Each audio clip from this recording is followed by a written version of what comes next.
नहमदुहु व नसल्ली अला रसूलिहिल करीम, अम्मा बाद।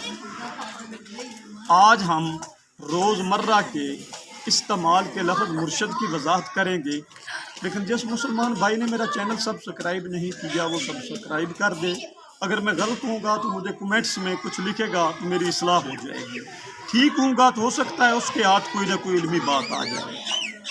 लफ्ज़ मुर्शद हनफिया के नज़दीक अल्लाह के वलियों पर इस्तेमाल होता है और अहले तशरीह के नज़दीक हज़रत अली करमुल्लाह वजह रज़ी अल्लाह ताला अन्हु पर इस्तेमाल होता है।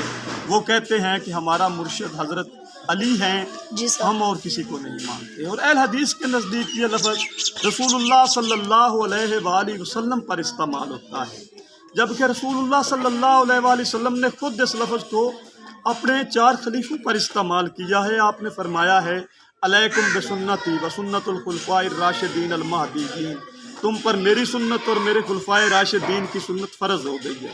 राशिद के मानी है हिदायत करने वाला, राशिदून हिदायत करने वाले, राशिदीन हिदायत किए गए। इसका असल मादा है अरशद युरशद इरशादन। अलबत्ता ये लफ्ज़ काफ़ी इतराम वाला है, लेकिन समझ से एक बात वाला है कि आजकल इसे लोगों ने लौंडेबाज और गांडू लड़कों पर इस्तेमाल करना शुरू कर दिया है। समझ में नहीं आता कि ये लोग किस मफहूम में इस्तेमाल कर रहे हैं, क्यों कि ये लफ्ज़ इतराम वाला है। और मैं मुसलमान भाइयों से अर्ज़ करूँगा कि खुदारा इसे इतराम वाला ही रहने दें।